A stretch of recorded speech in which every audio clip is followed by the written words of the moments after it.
Hello and welcome to Elements of Ayurveda. I have with me today John from Joyful Belly. Hi, John. Hello, how are you? I'm doing great, thanks. And thanks again for joining us. I had a question that I want to ask you. It's from Kim, who's in the Pacific Northwest of the U.S., and she asked a question over on the Elements of Ayurveda Facebook group.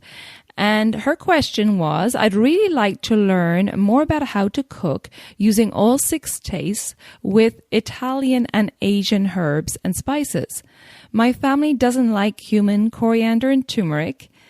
So she wants to know about Ayurvedic cooking for finicky American palates, please. And there's an add-on to that question. We'll start with that part first. Yeah, okay. Great. It's a great question. It is. It's a question that I get frequently. And the question itself comes from an understanding that Ayurveda is somehow Indian, right? That Ayurveda somehow is all about Indian spices. Right. And really, even though Ayurveda's cultural roots are from India, Ayurveda is not a particular food, or it's not a particular spice either. In fact, Ayurveda is an approach to food. So you could take any collection of ingredients from any country and interpret them in an Ayurvedic manner, and that's what makes it Ayurvedic, not that it's from India. So right then and there, your listener should feel complete freedom to use Asian and Italian herbs or herbs from any part of the world in order to live Ayurvedically. I love it. And I think that is key, is to understanding that to cook with the Ayurvedic principles does not mean using the Indian herbs and spices. In fact, you're better off even using local herbs and spices that are local to your area, or perhaps that a cuisine that you grew up with. And just to get to know what elements are in the spices simply by just tasting them. So you know that that different spices have maybe more heating than others, and you can create a sensitivity to that by just having awareness when you're using them. How do they feel? And you know, for something like thyme, for instance, would you consider thyme a warming spice? Absolutely, absolutely. And it's great that you bring up that spice because that spice has been heavily studied as a medicinal herb, not just as a culinary herb, but as a medicinal herb. And that listener who brought up this question of cooking with Asian and Italian spices, I mean, you couldn't pick like a better, like two other cultures that are well suited to use of spices for medicine, because there's such a tradition of that in Asian countries with Chinese medicine or Ayurveda.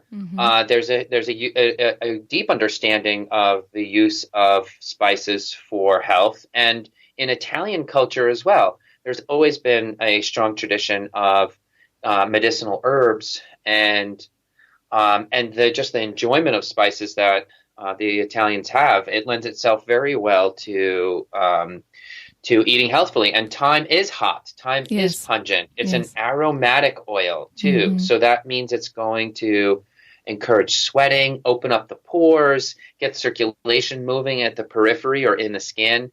And that it's probably, I'm just riffing here off the fact that I know it's an aromatic. It's probably an antimicrobial as well. And in fact, I also know that it's an antimicrobial. But just even from the fact that it's aromatic, I know it's an antimicrobial. And it has all these wonderful properties. Oregano, same thing. Very, in fact, similar uses to thyme in that it's very hot, aromatic, pungent. So great for all the things you need to have good circulation or antimicrobial for. Right. And they're great spices or herbs for this time of the year. And, you know, Kim, the advice I would give to you is to create awareness around your herbs or spices you have on hand and take a little bit and put it on your tongue and see how it feels. We talk about that perception, seeing how it feels in your body. Yeah. Okay. Bitters. There's a little bit of bitter with both of those herbs, oregano and thyme. Yeah. You're going to have some trace bitter there. And you can look up on Joyful Belly or, in Ayurveda what the properties of the different tastes are, and that will help you anticipate or check in with some of those feelings or what the herb is doing for you that you might not have noticed. By looking up in those references, you can expand your understanding and your experience of the herb. I love it. Yes, exactly. And you have great information on all that on the Joyful Belly site, which we'll link to in the show notes. And Kim, we can't obviously go through every herb and spice, but yes, use whatever herbs and spices you're comfortable with and that your family enjoy. Obviously, want to make sure they're eating their food, and that, knowing your dosha, knowing your family's constitutions will help you choose the right herbs and spices. Yeah. And so, you're bringing up this other point too. Like a lot of my clients, they want me to give them a specific answer. Like, oh, this is the particular recipe for the finicky American palate. And you're, what you said is absolutely correct, is that it is tailored to the individual. Having said that, in the United States, there's not a heavy use of spices, but there are some exceptions to that. We have some traditional seasonings, like Old Bay, for example, is a traditional spice mix that is widely used in America. Or parsley is also used as a spice frequently in the United States, and black pepper, of course, and all of those are very medicinal. We shouldn't just think because black pepper is common that it is mundane in any way. It's not. It is. It's quite useful as a medicinal herb, and I use it all the time when I go out to a restaurant. Yes, because particularly when if you're eating a heavy meal, and in particular if it's a late in the evening than you're used to, that pepper will help your digestion, right? Yeah. So it's a great tip from Ayurveda. Wonderful. Thank you for that. Just add on to that question. Kim also says it's Vata season here in the Pacific Northwest. And I've met a few Ayurvedic practitioners who have tried to deter me from being vegan, which I have been with the exception of ghee and honey for the last few months, insisting that we need some animal protein, particularly in winter. Yeah. Well, the Pacific Northwest, just to clarify, there is Vata and Kapha season. Really, as the winter comes in the Pacific Northwest, it becomes damp and cold, and so it's going to be aggravating both of those. But my guess is that if those practitioners are saying that she needs to eat, that Kim needs to eat meat, it's because Kim has a Vata constitution, and that's what's getting aggravated in the Pacific Northwest there, and so. Does everybody need animal protein in order to be healthy? Not necessarily, but it may be the case that Kim does. And I'm assuming these practitioners have looked at, her doshas and her constitution and have come to that, conclusion or that her constitution seems suggestive that meat may be supportive for her. Right. So we're just going to look at the gunas of the meat, really, the gunas, the tastes and the qualities. It is heavy, nourishing, oily.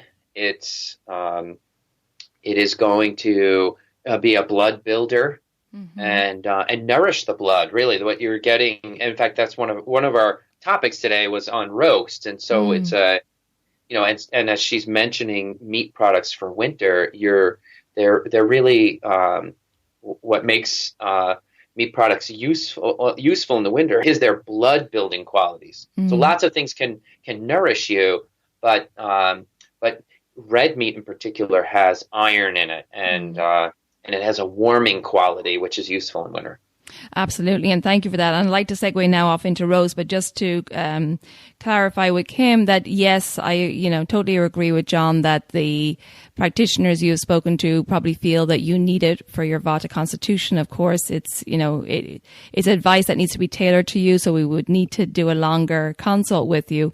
But for Vata, meat can be very grounding and bring in the opposite qualities of that Vata constitution, and therefore bring Vata into balance. So thank you, Kim, for that question. So now this is a perfect segue, John, into roasts. Okay, sounds good. Well, I've already sort of given the main point here on roasts is Hmm. that they are blood building and warm, and those both of those qualities are going to be helpful ones in December, and for many of the same reasons when we get to molasses, we'll see how that molasses is a little bit of a nuance. And there's some different qualities that it has, but the roasts are really straight in a way, very simple. It's nourishing and builds blood. It's got the oily quality to it, so the fats are going to sustain, satisfy, and give your body the fuel that it needs in order to keep itself warm Mm. in the cold winter months. And if it's red meat in particular, then it's going to warm the body. Red meat has a warming quality to it. And when you're roasting anything, whether it's a beet, a parsnip, a sweet potato, or meat, you're adding a warming quality to the food. Right. It dries it out just a little bit, or it can dry it out a lot, actually, depending on the circumstance. And it also is going to just add more of that warming quality to the roast. And so a discussion of roast is really a discussion about winter itself and what does the body need in winter. So in winter, a lot of things are changing. The day is short and dark. It's colder. And so this is going to have a whole shift on our mood, our lifestyle, everything, right? So from simple things like making sure you get some sun every day to keep your vitamin D levels up and keep your, to lift your mood. That's things like practices like that are going to be important, but also what you're eating is going to be important. So what happens to your body in the deep cold is that your blood becomes stagnant. Mm. That's the main thing we're thinking about here is stagnancy in the blood, and also the vulnerability of your respiratory system to pathogens and getting sick. Right? Mm. If we could deal with those two matters, then we're going to be pretty healthy for the winter, and getting that midday sun, keeping our mood lifted during the dark time of the year. Mm-hmm. So stagnant blood is why stagnant blood? When it gets cold, and when your skin is cold in particular, the blood vessels in your skin constrict to prevent heat loss. Mm-hmm. And that's why your face turns pale in the winter. You have a red face in June, pale face in winter. Right. So there's much less blood flow in the skin, and then your skin gets dry. Has anyone started to notice that, right? Skin getting dry in the winter? Yes. Yeah, exactly. The other thing that happens is your heart rate slows down. On a hot day, your heart rate can increase. In fact, when you have a fever, your heart rate increases, I believe, by 10 beats per minute for every 1 degree rise in temperature. Wow. So, yeah. So heat and heart rate are interrelated. And when it's cold, for those two reasons, blood becomes stagnant, especially in the skin, but also throughout the body due to the inherent changes. So we notice, right? We start to notice if you're in the United States, we have these two holidays, and I think this really illustrates the change from November to December, because in November we have Thanksgiving, and in December we have the Christmas, Hanukkah, New Year's holiday celebrations, right? And the diet for each of those looks very different.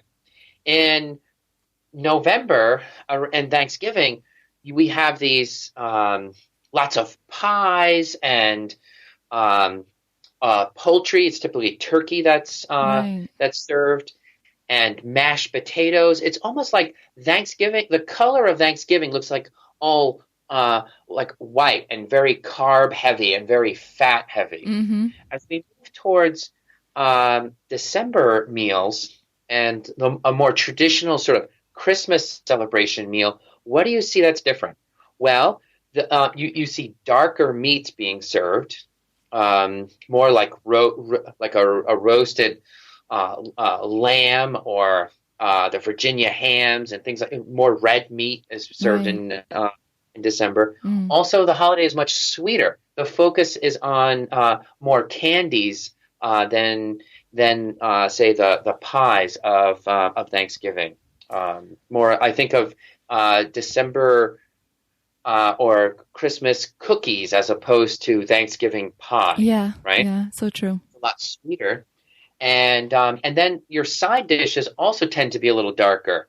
I think of red cabbage and plums and turnips. Turnips aren't necessarily a darker colored food, which I think characterizes more December meals, but turnips have a bitter component to it. And you start to see that in December, an introduction of a little bit more of the bitter taste as well. So just thinking, if you're from the United States, it's a real natural contemplation, Thanksgiving versus Christmas, because those holidays come right after one another. But, and I don't know if this bodes true for other cultures as well, but in Ayurveda, I think of as we move into December, we're moving into more bitter, sweeter, darker colored foods, and those darker colored foods are going to be your blood builders, right? When you see dark colored food, you're thinking maybe high in iron, that it's probably blood building, and that's to counteract that. And that blood stagnancy, your body's natural response to that is to strengthen the blood, because it wants the effects of blood, and it doesn't know that the cause is blood stagnancy, right? The lack of blood is caused by blood stagnancy, but your body doesn't know that. So your body almost treats it as if there's a little bit of anemia or something. And so you crave those blood building foods.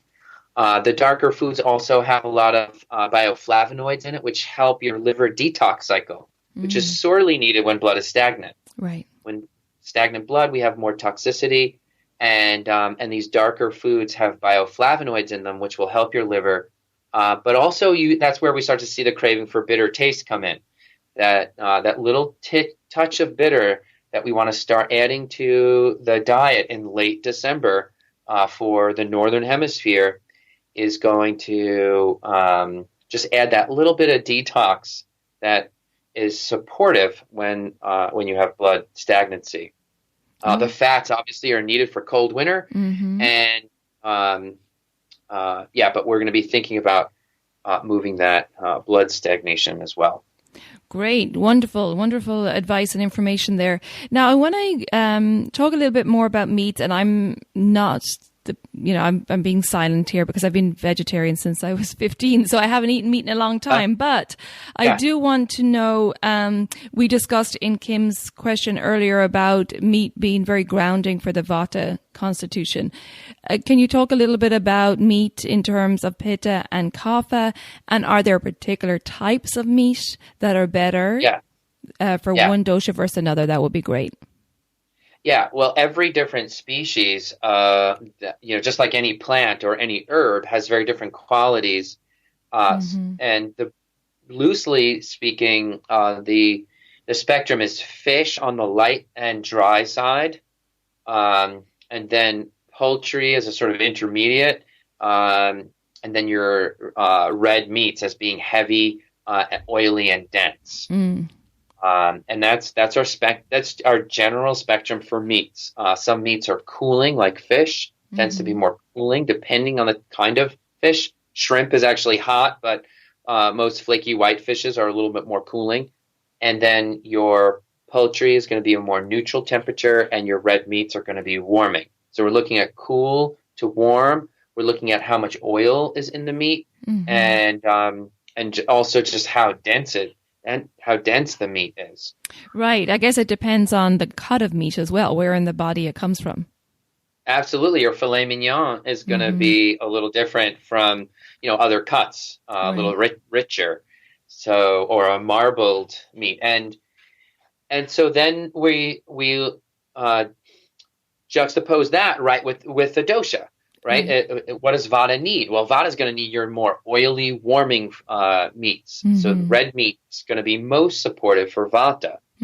For Pitta individuals, red meat can be too heating for them, and it can aggravate them. I remember my dad's more Pitta Kapha, and I'm more Pitta Vata, and we went to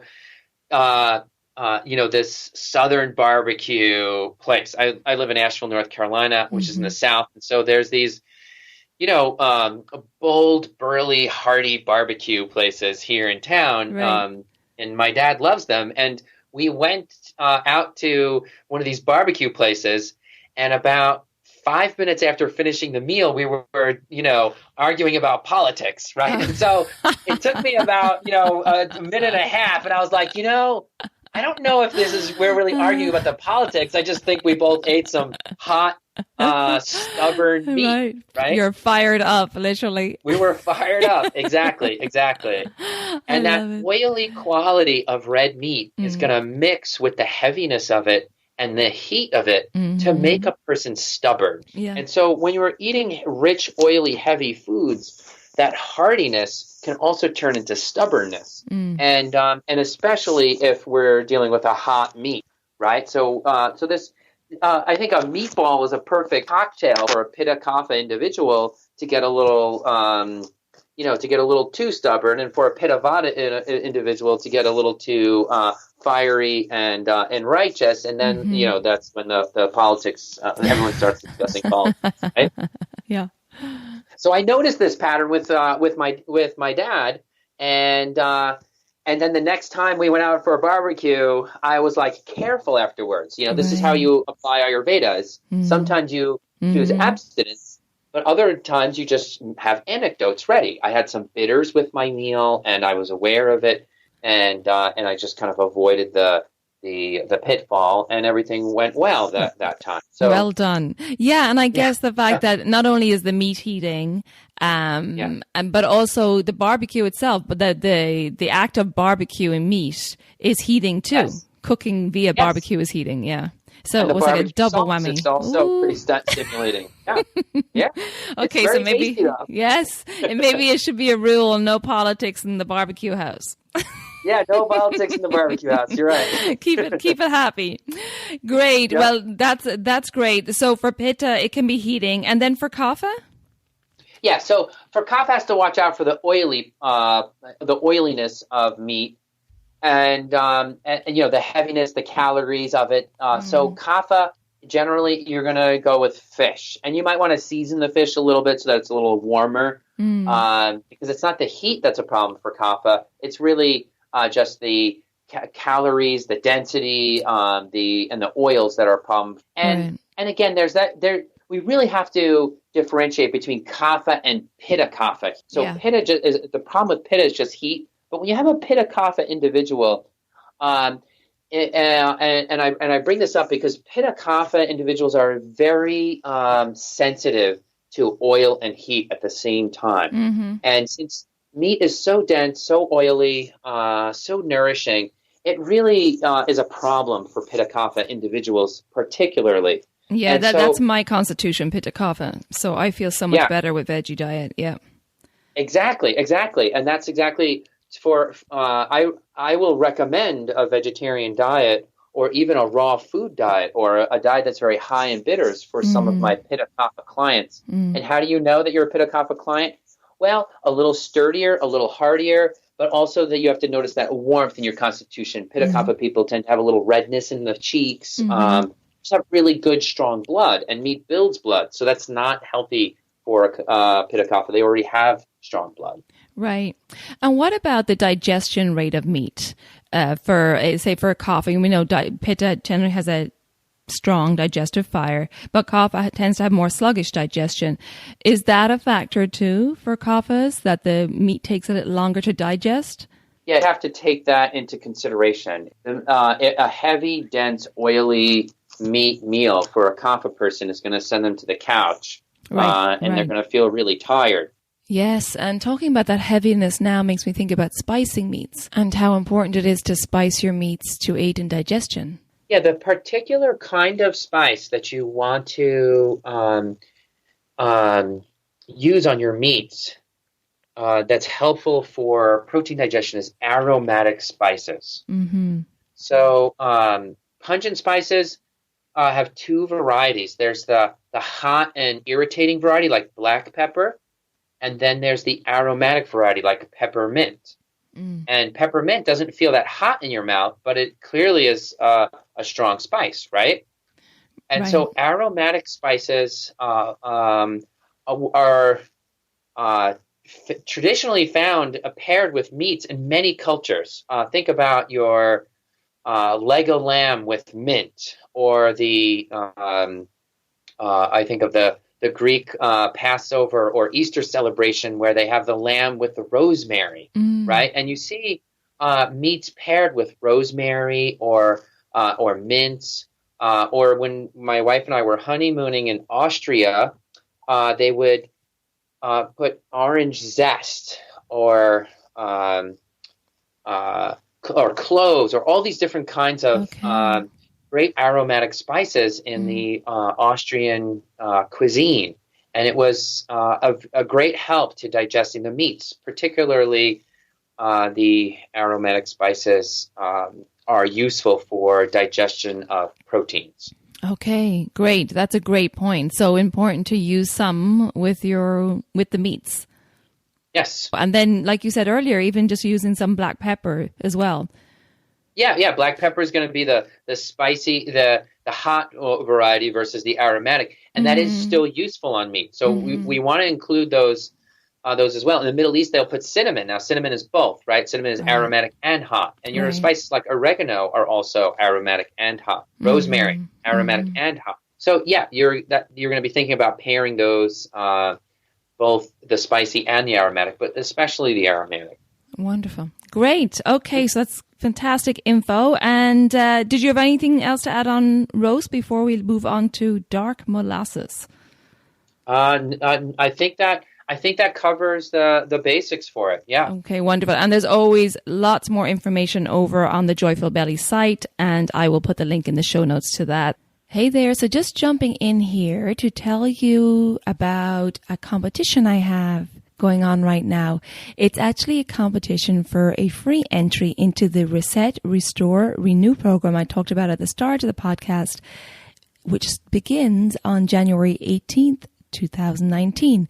So to enter the competition with an opportunity to get a free pass into the 7-week program, just go to my website, elementshealingandwellbeing.com/competition. And I'll also put the link in the show notes, so you can just click on the link in the show notes. It will take you there, and you can enter the Reset, Restore, Renew competition for free entry into that online 7-week program starting January 18th, 2019. So best wishes with that. And now let's get back to talking about dark molasses. So yes, I'm intrigued to talk about dark molasses. And, you know, when you mentioned this subject, I think of treacle, because I remember treacle in my house when I was growing up, and we used to use treacle in cakes. Is that the same thing? Looking this up, treacle here. This treacle looks like it is. It looks it's the same as far as I know, like that real dark. Yeah, it depends. Yeah, it depends. It depends. So it really depends on the different grades of molasses. So molasses is basically unrefined sugar, right? But what makes molasses dark is the caramelizing of it. Yeah, the caramelizing of the sugar through repeated boiling of the sugar. Okay. And so they're boiling the sugar down. And as through this repeated boiling, so it starts to caramelize and thicken, and so this treacle, at least what I'm seeing on Google here, it looks a little bit lighter than a dark blackstrap molasses. But then I noticed that there's just different varieties. So it probably is the same thing. It probably is the exact same thing as molasses, and there's just different grades or different levels of darkness with it. You have the black strap molasses and et cetera. Yeah. Right. And is it a byproduct of refining sugar? Yeah, let's look at the exact process here for how molasses is made. When I looked it up, because I had no idea, it said that it was a byproduct refining sugar cane or beets. Yeah. So is it your question you're asking then is it a byproduct? Are they taking out most of the sugar and just what's left behind is the molasses? Yes. Is that what you're? Yes, exactly. Okay. Yeah. Okay. Yeah. So So there's sugars like jaggery, which is just the boiled sugar, and then what you're saying in this molasses is that they're stripping, they're taking out most of the sugars, but what's left behind is the molasses. Right. That's what you're saying is the main process. Okay. All right. Great. So thanks for clarifying that. Yeah. So so what does Ayurveda say about molasses and its properties? Molasses is hot, heavy, sour, and bitter. That's what we're going to start with, right? Hot, heavy, sour, and bitter. So there's something about molasses that's different than sugar, where when you eat it, it warms you up to the bone, right? That you kind of feel this spreading warmth around, that sort of radiates around your body, and that doesn't happen with regular sugar. So from an experiential point of view, that's probably in a way would sum up, like if you were to have a little bit of sugar and a little bit of molasses, you're going to notice that molasses has heat, and that makes molasses a bit unusual as a sweetener. Honey is also a heating sweetener, but most sweeteners are cooling. Okay. So with that, with that sweetness, the sourness, the bitterness, the hot, and the heaviness, it's that heat and that heavy quality of molasses that is also very relaxing. So when we did a study on molasses in our Ayurveda health counselor program, and again after again, our students reported that they felt very relaxed after eating the molasses, and that is going to be due to its warm and heavy qualities. Oh, interesting. Yeah, very interesting. Yeah. So what other wonderful things about molasses? Well, yeah, it's very nuanced. Molasses is very nuanced. So this sourness of molasses, it's the real interesting surprise out from left field here. Right, that is a surprise. Yes, yeah, it is, because no one's anticipating a sour sweetener, and sours are great. And a great nuance to molasses. Sour is vasodilating, and it's a secretagogue. So you put that molasses in your mouth, and immediately you get gushes of saliva, just like you would with a lemon. A little less intense, right? Sour molasses is not as sour as a lemon, but it's still going to be a secretagogue, and it's going to increase secretions, including digestive secretions. And that vasodilating effect of the sour is also part of molasses' relaxing effect. Okay. This relaxing your blood vessels and vasodilating the blood vessels has an overall soothing effect on the system. Now, there's just paradoxes here, right? So at the same time, the sugary part of the molasses and even the pungency and the sourness and the bitterness are also stimulating. So here you have this paradox that while molasses relaxes, it also energizes. And that's not a contradiction. It sounds like a contradiction, but it actually isn't. You can feel very alive, awake, energized, and relaxed at the same time. In fact, that's kind of almost like an ideal state. And I think molasses can help you get there, although you can't, you can easily overdo it because it's so sweet. The bitterness of molasses, that slight bitterness of molasses, as well as the sour, will act have a mild and having a mild cleansing effect. Just as all bitters do, sours are going to soften stools, and so will sweet taste, and molasses will help with elimination. Finally, and the sort of cherry on top here is that molasses is very mineral rich and specifically high in iron. So it's used as a blood builder, and that's why we're bringing it up in December. It has all the qualities that we need in December, or all those qualities I pointed out of the traditional Christmas meal there, the sweet, the hot, and the heaviness, and the blood building qualities, that slight touch of bitterness and sour all come together in a beautiful way in molasses. Wow. So what ways do you use molasses in cooking? Well, I used it almost every single day after my wife gave birth to our youngest daughter, Francesca, a year and a half ago. She lost some blood during labor. Okay. And so she needed blood builders. Great. And so I spent a few weeks cooking with molasses. And one of my favorite molasses recipes is a simple rice dish. Could be even you can even fry the rice a little bit, or put a little oil, mix in the oil with the rice, chopped dates, and roasted walnuts candied with molasses. Oh my goodness, that sounds good. Oh yeah, it was good, and she loved it. And once I actually came up on that recipe, it was like every day, she wanted that. So, well, how great! Oh my goodness, how great that your wife has you to cook for her postpartum. It's something we need more in the West. That postpartum care is just so wonderful, and that you knew exactly molasses will solve this problem and blood building again. So, and very grounding after a Vata-inducing delivery. So that's just amazing. Yeah, she loved it. Great.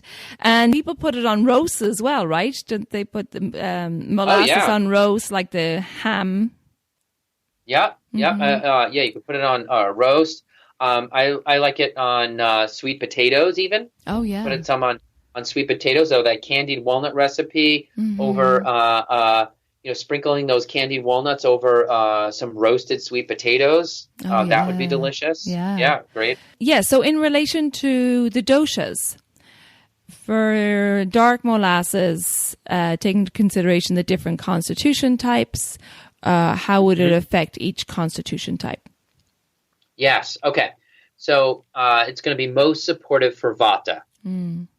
Vata, all those things are beneficial to Vata. The heat, the heaviness, the sweetness, all of those are very supportive for Vata. Pitta is going to get aggravated by the heat of molasses, unless, of course, it's the middle of winter, right? If your Pitta is not that aggravated and it's cold, well, then that's the time of year you can have that sort of thing. So molasses could aggravate the heat of Pitta, but in a certain season, I think Pitta can accommodate it. Kapha individuals tolerate molasses better than other sweeteners because of the heating effect, but you always have to be careful with the quantity when you're dealing with kapha because they're so sensitive to too much sweet in their diet. Right, and I guess molasses has the similar qualities to kapha, that heaviness, that stagnance qualities, the stickiness. Yeah, definitely. Definitely. Okay. Very good. So it's great to hear the recipes that you're using it in. And do you have recipes on Joyful Belly for molasses, or do you have a recipe that you would recommend? Well, that walnut recipe, I don't know if I put it on Joyful Belly, but I could. Sounds delicious. Get our team to add that. Let me see if I've got it here. I'm gonna check. I'll check. But if I don't have it, I will add it just for you. How special is that, everybody? We get a recipe added just for us. So it's rice with walnuts and molasses. And rice, walnuts, molasses, dates. That was it. Oh my goodness, how good does that sound? As a nourishing breakfast to warm you up, even for the kids. I think the kids would enjoy that, huh? Oh yeah, they'll love it. Okay, wonderful. Is there anything else on molasses before we move on to berries for the Southern Hemisphere? There's just something about molasses, right? I don't know if you would call it a funkiness or something, but every time I look at molasses, it looks like, hot black tar, right? Yeah, it does. And so, you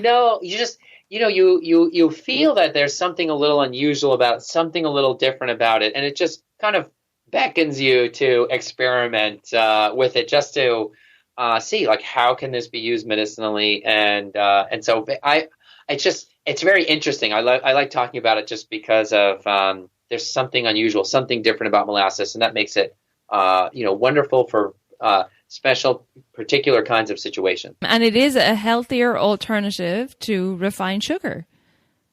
Yeah, absolutely. And just when I was researching it, just to list the benefits that they said, when I did look it up, it has vitamin B6, calcium, potassium, copper, iron, magnesium, manganese, and selenium.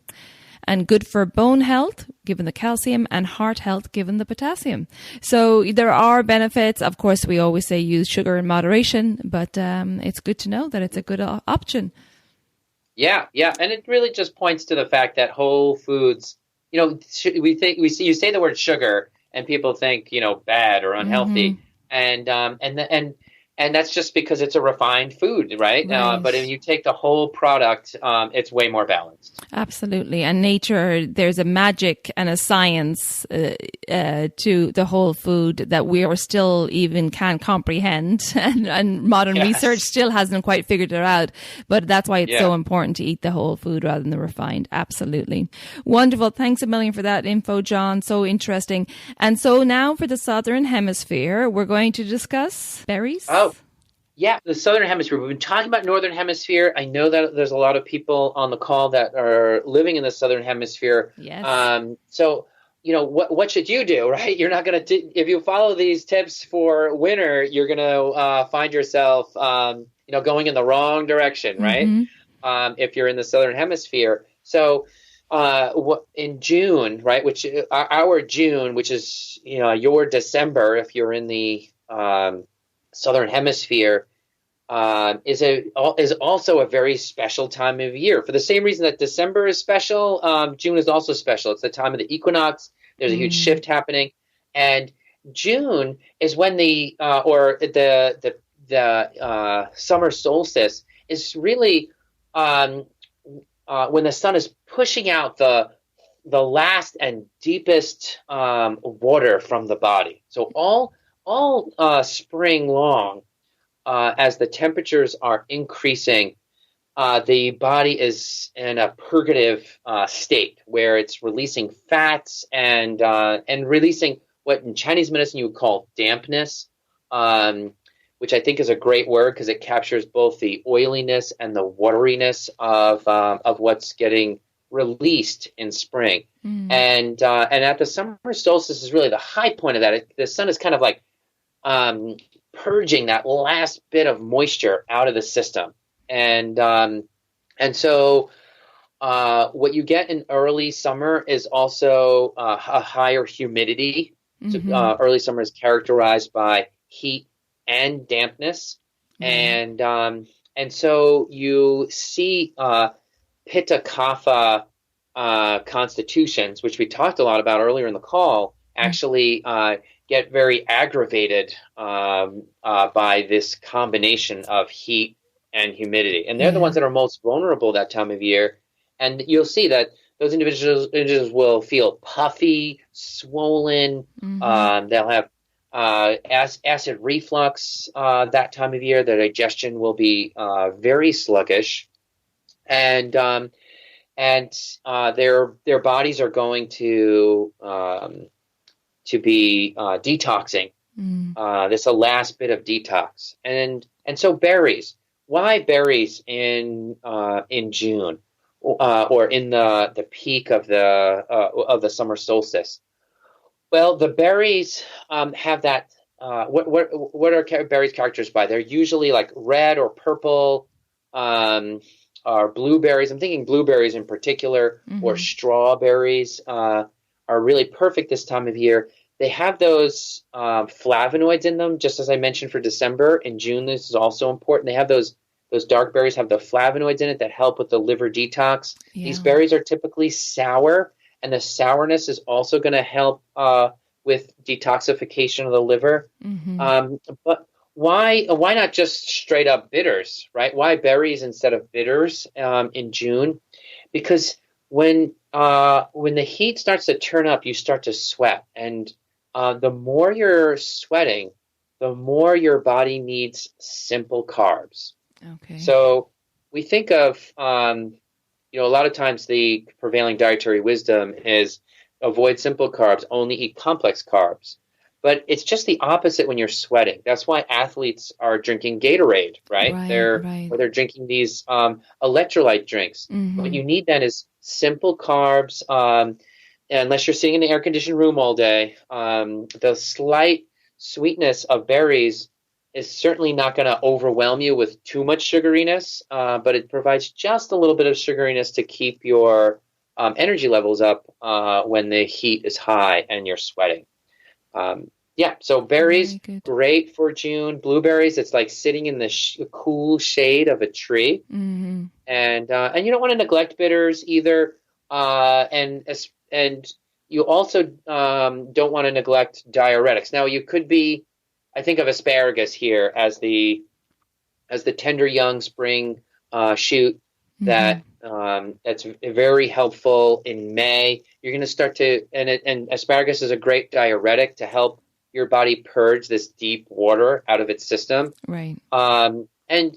And you can certainly eat asparagus through June, but as you start to sweat more, you want to back off on diuretics. So just be thinking about how much diuresis with asparagus, how much straight up bitters to detoxify the liver, and how much of this sweet berries do I need, and a little bit of sweet taste there to, and the detoxification that berries offer, for the heat of June. Those are the kinds of questions you're going to be asking yourself as you approach a June or summer solstice diet. Wonderful. So really seeing what berries are on hand at the farmers markets. And eating local. So you're saying mostly blueberries and maybe strawberries? Yeah, blueberries, strawberries. Blueberries are typically a later summer fruit in terms of when they ripen, but I think they happen to be pretty, on target for June if you have access to them. But strawberries should be right in season with this time of year. Wonderful. Cherries come out this time of year too, and also mulberries. Mulberries are going to be the most supportive for Vata. Cherries are going to be great for Kapha. Oh, great! That's good to know. Good to know. Yeah, cherries for Kapha. Really, cherries for Kapha or Vata. Okay. Pitta is going to back off on the cherries because of their warming quality. Pitta is going to love the blueberries this time of year. Kapha will probably actually love strawberries even more than cherries, and Vata could be the cherries, and then mulberries are great for Vata because they're just so nourishing and building and much less stimulating than strawberries. Wonderful, great. And how would you encourage using them in the diet? Well, with fruits, you always have to be careful mixing them with meals because that could cause digestive problems. So these berries would be enjoyed as a snack between meals. Okay. And would you suggest in a smoothie? Yeah, sure. In a smoothie, in a breakfast smoothie. You can also sprinkle some lemon juice. Cut the fruits in half. Sprinkle a little lemon juice on them if you want to increase the sourness for that time of year and the deliciousness. I think a little bit of lemon with those fruits goes well. Right. Right. Okay, that sounds wonderful. Well, thank you so much. Sorbet. Oh, yes. I can't leave without mentioning sorbets, right? Wow, make a sorbet out of them and then take some of the fresh fruit and put that on the sorbet. Then add a little sprig of mint. That mint will be a nice diaphoretic that will open up the pores and help you sweat out that heat. Wow. Do you have sorbet recipes on the website? Oh, yeah, that we do. Yeah. So you can check that out. Yeah. Okay, I'll link to some sorbet recipes. That sounds great. Well, John, thank you so much. That was really packed episode with lots of information on roasts and dark molasses and now the berries. So really appreciate all your information, taking the time to talk with us today. Oh, yeah. It's fun to kind of try to get into, to talk about winter and summer in the same breath, right? Right. It's sort of like a tweak to your brain but it's good for you, right? You got to get all this in the front of your brain so it's not sitting there and just in the back. Yeah. And you really have to kind of place yourself in that warmth so we're both in the northern hemisphere. So it's even hard to imagine being in that warmth and worrying about sweating right now. But yeah, no, it's great. But heck, imagining warmth is a wonderful thing. That can't be bad, right? I'm gonna sit and think about tropical weather for a little while after our call. There you go. That's right, because you just mentioned you're in a deep freeze at the moment. Oh yeah. We just went down to like 19 degrees Fahrenheit, which is way below 0 Celsius, and so we're feeling it today. Wow. Okay. Yeah. So dream of tropical climates.